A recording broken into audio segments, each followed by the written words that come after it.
Somos un equipo de arqueólogos sen medo á desorientación, cun único compromiso, rescatarmos do esquecemento a nosa máis remota historia, a nosa dedicación e excelente lectura da máis moderna tecnoloxía en GPS fixeron posíbel o achado de moito dos restos prehistóricos presentes neste vídeo. Os toxos e as silvas non impediron o noso éxito, porque por riba da dor está o noso amor polo que os nosos maiores nos legaron. Eis a nosa cultura herdada. Son os restos máis antigos conservados nos arredores do Instituto de Beade e pertencen ao Neolítico, 3500 a.C., segunda etapa da Idade de Pedra. Os investigadores sitúan nese período unha das revolucións máis decisivas na historia da humanidade, a invención da agricultura. Os petroglifos xa da Idade de Bronce, 1800 a.C., son as testemunhas arqueolóxicas máis interesantes sobre este cambio na forma de vida dos nosos devanceiros. Desde o Neolítico, deixamos de ser bravos guerreiros cazadores e convertémonos en sedentarios labregos. Hai uns 4.000 anos, os que aquí vivían gravaron no terno soporte da pedra enigmáticos deseños que aínda hoxe gardan en segredo o seu significado e atraen o interese de especialistas de todo o mundo. O certo é que a dificultade para gravaren na pedra formas tan complexas como labirintos e círculos concéntricos sen utensilios de ferra, senón cos cantos afiados de pedras, manifesta para todos os prehistoriadores que os petroglifos tiñan que ser para aquel grupo de humanos algo moi importante e evidencian unha clara intención de deixar constancia da súa existencia. Pero, en definitiva, que significaban para eles os petroglifos? É moi difícil sabelo. A medida que aumenta o número de estudios, empezamos a ter algunhas ideas verosímiles sobre a utilidade e función destes restos arqueolóxicos. Nos petroglifos, con formas humanas, animais ou obxetos, existe unha repetición na súa temática, que coincide co argumento de moitas lendas, mitos, contos e clásicos literarios universais. A preocupación pola reproducción, pola alimentación e polo territorio tan presente desde sempre na crónica da supervivencia da especie humana. Sen embargo, nos petroglifos con deseños non figurativos como as espirais, os labirintos, etc., é moito máis difícil interpretalos. Algúns historiadores sosteñen que só algúns iniciados sacerdotes ou xefes guerreiros sabían o seu significado e que os utilizaban para cerimonias especiais de iniciación nas armas ou na madurez. Por agora, o que podemos facer é aproveitar o coñecido ata agora ou compararmos estes mesmos símbolos cos existentes tamén en outras culturas de todo o mundo. Os círculos concéntricos ou combinación circulares tenían un carácter relixioso. As espirais significarían a morte, o paso entre o mundo dos vivos e dos mortos. Os labirintos, camiño difícil, o ciclo eterno do nacemento, morte, renacemento. Ídolos cilindro, representación da deusa nai, a fertilidade e, por extensión, a vida e a morte. Liñas serpentiformes ou simplemente serpes, representan o mundo subterráneo en oposición ao mundo superior ou celestial. En conclusión, non vai ser doado que algún día descubramos o verdadeiro significado dos nosos petroglifos, pero poderíamos relacionalos coas pinturas nas cavernas do Paleolítico que tiñan unha función máxica. Eran como un medio para facilitar a caza dos animais pintados nas paredes onde vivían aqueles seres humanos. Quizais as escenas de caza dos nosos petroglifos tivesen a mesma ou parecida función. Sen embargo, temos que dicir que os petroglifos coinciden no tempo co abandono da caza e invención da agricultura, porque os animais ata daquela preferidos para a caza estaban case extinguidos. Por tanto, é probável que as escenas de caza e a abundante presencia de armas sexa unha forma de idealizar o pasado. Aqueles homes, agora suxeitos á rutina e escravitude da agricultura, quizáis idealizasen un pasado guerreiro e manifestasen o poder do home sobre a natureza, nesas escenas de domesticación do salvaxe que é a equitación, ou por último, as escenas de dominio sobre a natureza, como a caza de grandes cervos macho.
Galicia é un pequeno paraíso para os arqueólogos porque aínda conservamos unha cantidade importante de restos históricos, pero desde hai moi poucos anos existe o perigo real de perder a maior parte do que ata agora conservamos.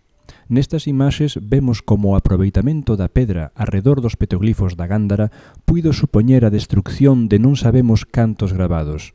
No lugar onde están os petroglifos de Redondelos, construíron unha torre de alta tensión case xusto en riba deles, ou a proba evidente do pouco que lle faltou ao petroglifo de desaparecer, como demostran estes buratos feitos por alguén coa intención de esgazar a pedra e levala para levantar un muro ou a parede dunha casa. Outra causa de deterioro destes importantísimos restos é a ignorancia e imprudencia da xente. No petroglifo do Eixón, lugar frecuentado por alumnos do IESBA de cando colgan clase, apareceu unha pintada con típex moi recente xusto en riba do gravado, como podedes constatar nas imaxes. Esta é a mellor demostración de como algo que perdurou durante 4000 anos podemos perdelo para sempre. Durante a revolución agrícola do Neolítico, a poboación sedentarizouse e, sen abandonar de todo a caza, foi progresivamente perfeccionando a agricultura e a domesticación de certos animais. É interesante constatar que aqueles galegos puxeron moito maior esforzo en construir as casas dos seus mortos que as dos vivos. A razón fundamental de que nada saibamos sobre como eran as súas vidas é porque precisamente as súas vivendas estarían feitas de materiais pouco duradeiros e non así os famosos túmulos funerarios de pedra que chegaron algúns en moi bo estado ata hoxe. Aquela foi, pois, unha cultura estructurada arredor da morte. A continuación, facemos unha descripción da escavación dunha mámoa de tamaño medio e de moi pouca complexidade na estrutura da súa cámara funeraria ou anta. Esta sería a mámoa antes de ser escavada. Como vedes, compre a vista experta dun arqueólogo para deducir a súa existencia. O tamaño medio das nosas mámoas é de entre 10 e 30 metros de ancho e 2 ou 3 de alto. Como case sempre, a razón da escavación desta mámoa non foi porque houvese un interese previo, senón porque ia ser destruída pola construcción dunha estrada. Durante a primeira fase de escavación retírase a capa de vexetal e terra e o que primeiro aparece é a coroza de pedra, que cubría a cámara funeraria e o resto da mámoa menos o corredor ou entrada. Obsérvese a pouca terra existente sobre a mámoa. Esta área sen pedras e máis profunda é o acceso usado polos saqueadores de tesouros que ao longo da nosa historia destruíron as mámoas coa intención de roubar as supostas riquezas coas que eran enterrados os nosos devanceiros. Este cono de violación, que así se chama científicamente, é moi antigo porque está case tapado polos sedimentos, o que quere dicir que esta mámoa foi expoliada hai moitísimo tempo. Esta zona tamén sen pedras é o corredor polo que introducían os corpos. E esta é probablemente a pedra que facía de límite entre o interior da anta ou dolmen e o exterior, isto é, entre o mundo dos mortos e dos vivos. Así é como traballan os arqueólogos. As cuadrículas serven máis tarde para reconstruíren a posición de cada un dos achados máis importantes. Durante unha excavación minuciosa, hai que saber diferenciar o que son simples pedras do que é algo cun valor simbólico distinto. Estas pedras non pertencen á coroza, senón que son ídolos deixados voluntariamente por aqueles que acompañaban os mortos. As investigacións posteriores detectaron restos de salitre sobre a súa superficie. O mar está a 4 kilómetros desta mámoa. Como debemos interpretar isto? A familia dos mortos intentaban axudar en algo ao morto con aquelas pedras traídas desde o mar? Desde logo sabemos dunha longa relación entre o mar e a morte, pero por agora a interpretación destes ídolos segue sendo un enigma. Aquí vemos a anta, o lugar onde enterraban os seus mortos. Os arqueólogos descubriron que esta mámoa foi construída sobre outra anterior, como se deduce pola distinta cor das pedras marcadas en vermello. É algo bastante frecuente. Os túmulos eran usados tantas veces que en lugar de restauralos, construían un novo en riba.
valley of the shadow of death, I take a look at my life and realize there's nothing left. Cause I've been blasting and laughing so long that even my mama thinks that my mind is gone. But I ain't never crossed a man that didn't deserve it.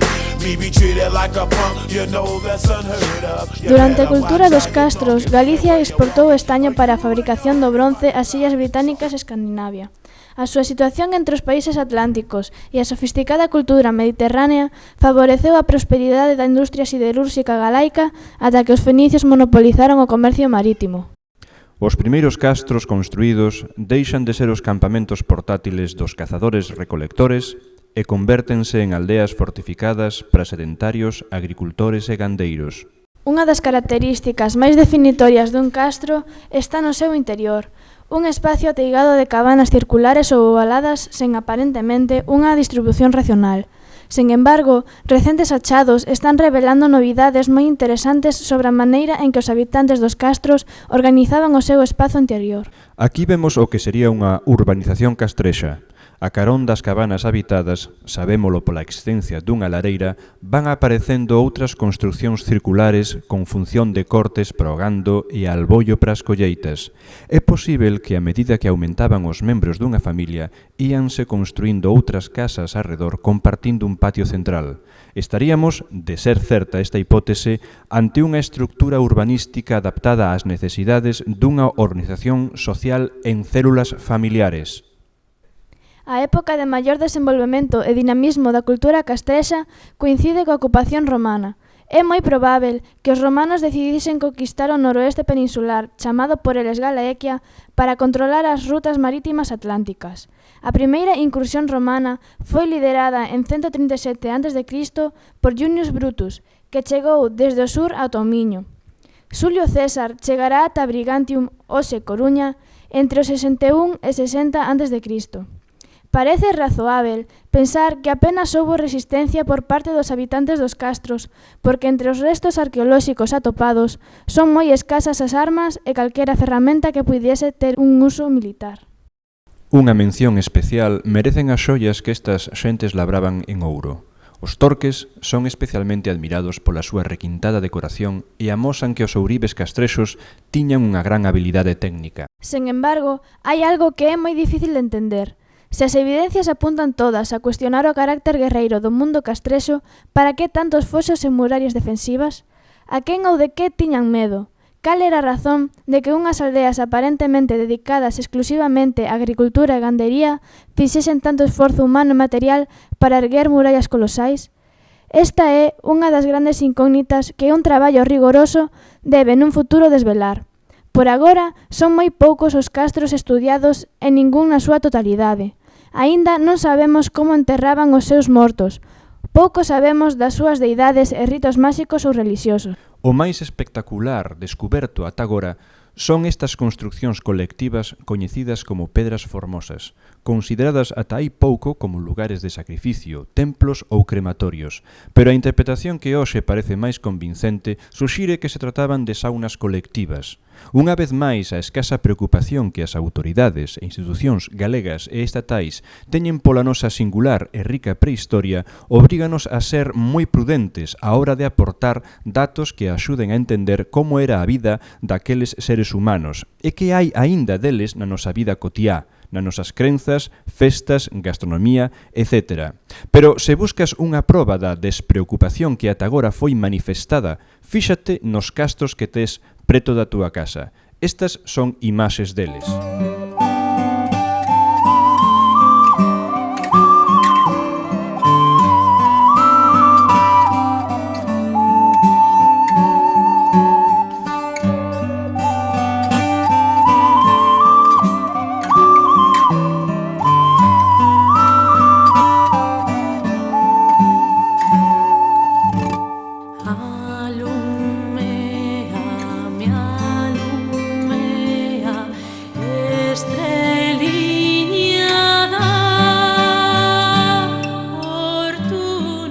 Mención aparte merece o estado de abandono dunhas das concentracións de xacementos prehistóricos máis interesantes do Atlántico europeo, o Monte Penide, que está entre Vigo e Redondela, preto do aeroporto de Peinador. Como se pode ver no plano, Existen en poucos metros arredor exemplos de cada un dos restos arqueolóxicos tratados neste documental. Todos eles no mesmo lugar, o que favorecería a súa visita e faría deste lugar un museo arqueolóxico aberto, unha proposta didáctica como poucas e un atractivo turístico indiscutível. Só a ignorancia, a falta de perspectiva e absoluto desinterese que as forzas vivas e políticas de Vigo e Galiza teñen da nosa cultura poden explicar que algo de tantísimo potencial estea aínda baixo terra cando non en perigo de desaparecer por reforestacións irresponsáveis ou futuras urbanizacións caóticas. Está na man de todos gardarmos tanta riqueza para as futuras xeracións.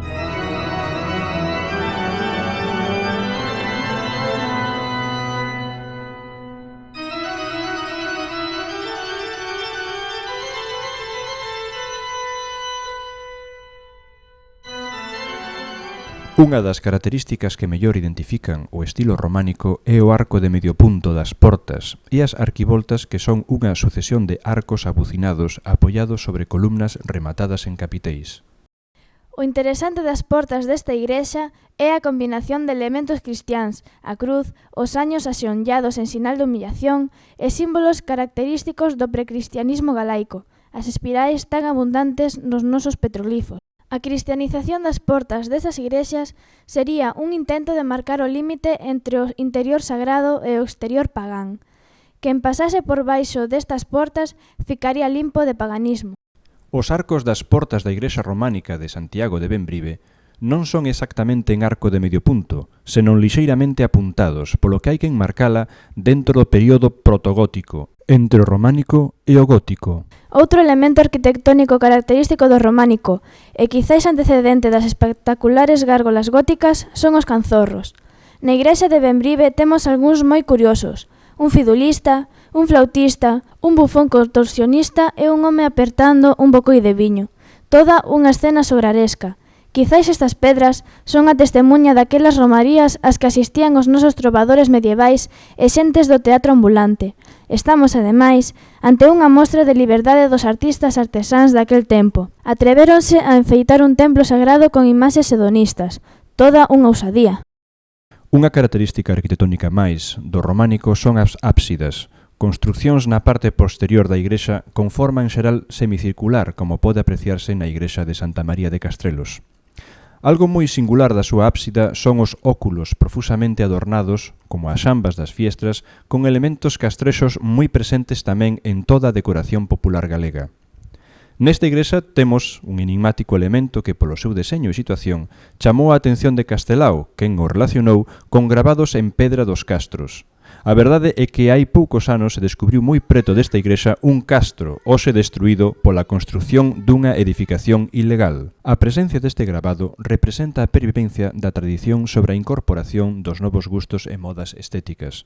Poderíamos relacionar con esta tradición castrexa tamén a cabeza deste canzorro de estilo tan similar ás esculturas de guerreiros atopadas nos castros. Acabamos así este documental que pretende amosar a riqueza, diversidade e antigüedade do patrimonio histórico das parroquias que extreman co noso instituto. Non podemos incluir algúns petroglifos e algúns castros porque nos foi imposible atopalos. Ningunha mámoa, petroglifo e castro aparecidos neste documental están sinalados e chegarmos ata eles supuso moitas horas de desorientación. Non nos gusta, pero como moitos arqueólogos galegos din, é mellor así, porque se fosen accesíveis, o máis seguro é que desaparecesen ou sufrisen desperfectos irreparáveis. É triste dicilo, e máis recoñecelo, pero por desgracia é a verdade. Baixo terra fica en espera de que cando os tempos sexan chegados, todos os galegos recoñezan o seu valor e respecten a súa historia, patrimonio de todos os camiñantes do mundo que nos queiran visitar.